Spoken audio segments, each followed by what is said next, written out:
O orador inscrito é o senhor vereador Renato Cinco, que dispõe de 19 minutos. Boa tarde, senhor presidente, senhores e senhoras vereadores e vereadoras. Eu me inscrevi na semana passada para fazer essa intervenção, mas em função de uma gripe muito forte, eu acabei adiando para o dia de hoje, né? O que provoca um pouco de atraso em relação aos eventos que eu gostaria de relembrar. Alguns dizem que foi no dia 31 de março, outros dizem que foi no dia 1º de abril, o dia da mentira. Mas em 1964, esse país mergulhou em 21 anos de mentiras. Uma ditadura, que a primeira mentira, aliás, é quando falam que era uma ditadura militar. Não houve uma ditadura militar no Brasil. Houve uma ditadura empresarial e militar. Um golpe de Estado patrocinado pelos grandes empresários do país, associados ao capital internacional. Um golpe de Estado que, aliás, a segunda mentira, foi cometido um golpe de Estado chamado de revolução, outra mentira, né? Um golpe de Estado em nome de defender o Brasil do governo comunista do João Goulart. Outra grande mentira, né? Aliás, acusar o João Goulart de comunista me lembra muito uma passagem do filme do Charlie Chaplin, Um Rei em Nova York, né, em que ele era um rei exilado, um rei europeu, exilado nos Estados Unidos, e ele é acusado de ser comunista. O mordomo dele fica muito nervoso, que era a época do marcatismo, mas aí o rei vira e comenta: mas você está nervoso por quê? Onde já se viu rei comunista? Né? E a mesma coisa, acho que a gente pode dizer do presidente João Goulart, um grande latifundiário, um grande empresário, que fazia um governo progressista, mas que estava longe de ser um governo que ameaçasse a democracia brasileira com o comunismo. Outra mentira dos militares: o golpe de 64 teria sido um golpe nacionalista, um golpe para proteger o nosso país das influências estrangeiras do comunismo internacional. Que golpe nacionalista foi esse que tirou dos altos cargos do Estado os empresários brasileiros que tinham capital nacional e colocou no seu lugar justamente os empresários brasileiros associados ao capital internacional? Inclusive, né, com investimentos sérios e concretos, né, na constituição de um empresariado nacional absolutamente vinculado ao capital externo, especialmente ao capital dos Estados Unidos. Pois bem, essa ditadura militar, antinacionalista, corrupta, entreguista, pouco mais de 4 anos após a sua conquista do poder, produziu aqui na cidade do Rio de Janeiro, no dia 28 de março de 1968, o assassinato do estudante Edson Luiz. Edson Luiz era um estudante paraense, oriundo do estado do Pará, que veio fazer os seus estudos no Rio de Janeiro, era estudante secundarista e foi morto de maneira brutal e covarde por um oficial da Polícia Militar da nossa cidade. Depois, o regime militar, o regime empresarial militar, não satisfeito com o assassinato do estudante, produziu um verdadeiro massacre nas 2 missas realizadas pela Igreja Católica em homenagem ao estudante assassinado pelo regime militar. Inclusive, a segunda missa só aconteceu pela coragem do vigário-geral da cidade do Rio de Janeiro, Dom José de Castro Pinto, que enfrentou a proibição do regime militar e realizou de toda forma a cerimônia Mas logo depois da cerimônia, a cavalaria da Polícia Militar atacou, inclusive os clérigos que fizeram um cordão de isolamento, tentando proteger as pessoas que saíram da missa, foram todos atacados e dezenas de feridos foram produzidos. Esse episódio do assassinato do Edson Luiz levou até a famosa Passeata dos 100 mil, a grande manifestação popular contra a ditadura que, infelizmente, reagiu, endurecendo ainda mais o regime e promulgando, em dezembro de 1968, o famigerado Ato Institucional número 5.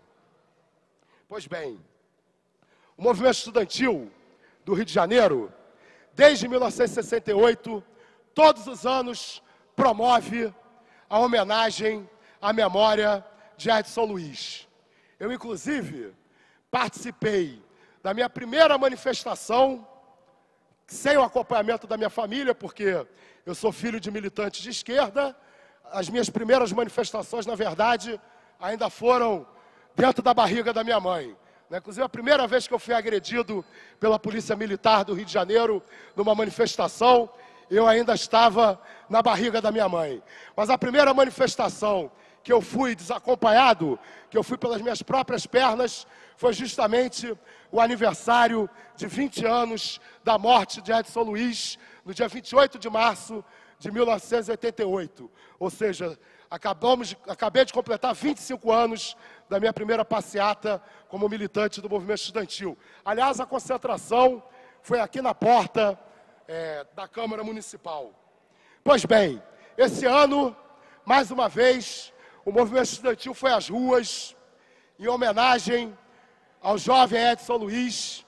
Esse ano, a manifestação aconteceu no dia 21 de março, e não foi apenas uma manifestação em homenagem ao Edson Luiz, mas foi também uma manifestação em defesa da educação pública, gratuita, de qualidade e laica no nosso país. No dia 21 de março desse ano, o Fórum Estadual em Defesa da Escola Pública promoveu a manifestação que unificou não apenas o movimento estudantil, mas também o movimento dos profissionais da educação, sejam eles professores ou técnicos administrativos. O Fórum Estadual em Defesa da Escola Pública, hoje, é um importante espaço de articulação das lutas em defesa da educação, seja da educação básica, fundamental, do ensino médio e da educação superior, sejam escolas da prefeitura, do estado ou do governo federal. Então, eu queria também registrar aqui a importância do FEDEP para a defesa da escola pública da nossa cidade e do nosso estado, e para, infelizmente, registrar que 45 anos após a morte do estudante Edson Luiz, muitas das bandeiras que levavam os jovens às ruas naquele momento continuam sendo bandeiras que precisam ser defendidas pela nossa população.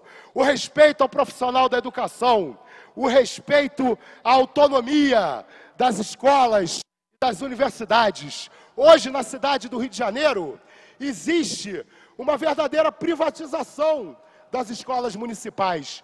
Não é uma privatização tradicional, né, com leilão para a venda de escolas, mas é uma privatização quando se estabelece métodos de gestão privada para a escola pública.